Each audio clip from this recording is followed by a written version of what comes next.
Hey guys, so for today's video is ipapakita ko sa inyo kung ano ang nilalaman ng DJI Neo 2. Ayan siya guys. So as you can see, may sticker na kasi nilagyan na siya ng kuya ko. Ayan. And pag sarado rin pala siya, yung camera niya is nakaganyan. So kahit tapikin ko yan, bumabalik siya. Una ko ipapakita sa inyo is yung kung paano ilagay yung battery niya and paano rin alisin. So ito, may dalawa siya dito parang hawakan. Ito. Ayan. So pipindutin mo lang yan, then pupull mo. So ganito.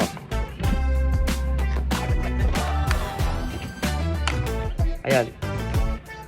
Tapos kung pag ibabalik mo naman siya, at ganito lang siya. So una is i-slide mo siya sa likod. Ayan.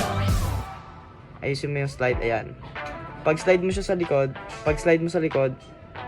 push mo lang to. Ayan.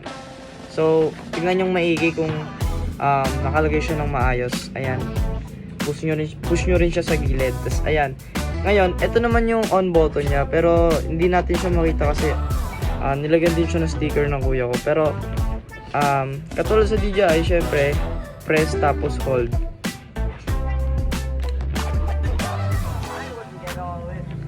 Tapos yun na guys, mag-on siya. Ayan. DJI. So guys, ayan, dyan yung makikita yung follow mode, yung mga modes niya. And pwede mo rin naman siya i-connect sa cellphone, pero pwede rin hindi. So ngayon, ayan, ngayon naka-follow siya, follow rear, medium, flat. Ayan na yung nakalagay. Hindi nyo makikita yan. Ayan. So para mapalitan siya sa ibang modes is nandito yung mga buttons niya sa gilid. Ayan. So ito yung launch record. Ayan. Ngayon ito naman yung parang switch para mag-switch siya. So pag pinindot ko to, selfie shot. ayan, naka-selfie shot na siya. Pag pinindot ko naman to, follow. So ayan, ito yung mga modes niya.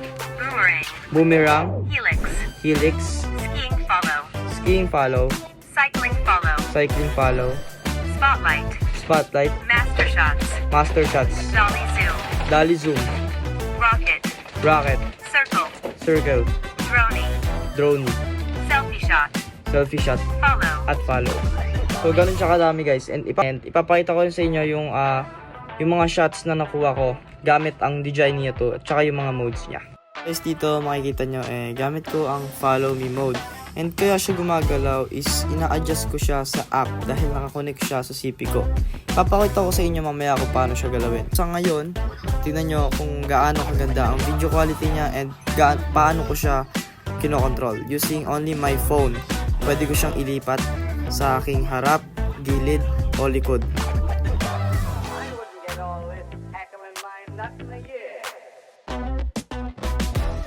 Makikita nyo rin pala dito na inilagan niya yung tatay ko. As you can see guys, dahil yan sa kanyang 360 obstacle avoidance.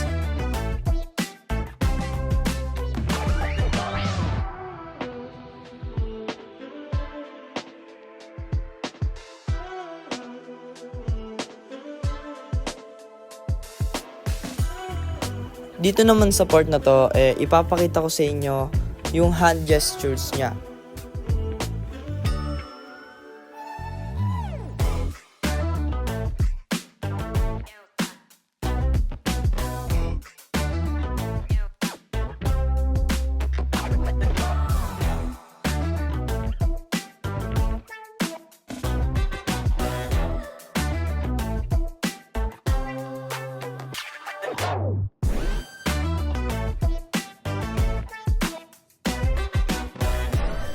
So ito naman yung itsura niya sa cellphone ko. And pwede nyong i-adjust dyan kung anong mode pwede. So ngayon nakalagay is follow me. And pwede nyo rin i-adjust dyan yung height. So dyan makikita nyo is nakalagay flat. And pwede nyo rin i-adjust yung distance. So dyan makikita nyo, ina-adjust ko siya. So nilipat-lipat ko lang siya.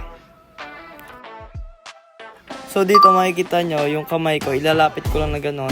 Landing. And lalapit na siya. Magla-landing siya automatically. So, pag nakita nyo yung kamay mo na nakaganon, magla-land siya automatically. Ang kagandahan dito sa DJI Neo 2 is meron siyang cycling follow mode. So, ayan, makikita nyo yung papa ko nagbabike-bike. Makikita nyo rin na kahit merong mga sanga, is may iwasan niya. Ayun yung kagandahan sa DJI Neo 2. Kasi meron na nga siyang 360 obstacle avoidance. And ang maganda dito sa DJI Neo 2 is kahit mabilis ka, kaya kanyang habulin kasi ang top speed nito is 43 to 44 kilometers per hour.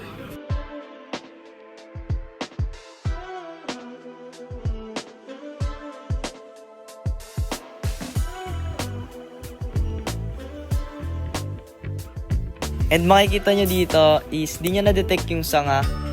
Pero kahit tumama, naka-recover pa rin siya.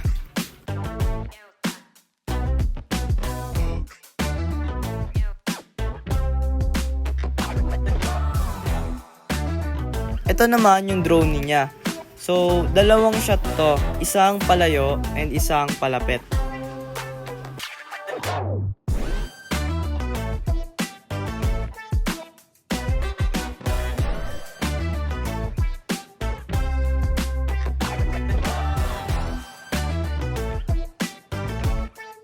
Meron din siyang dolly zoom. Merong palayo and meron din palapit.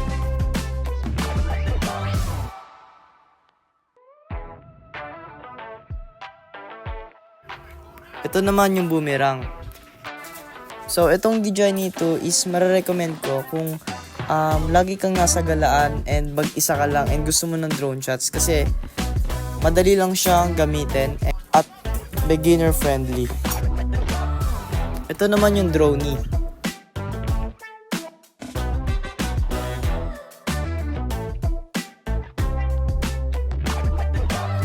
Meron din siyang palayo and meron din siyang pabalik.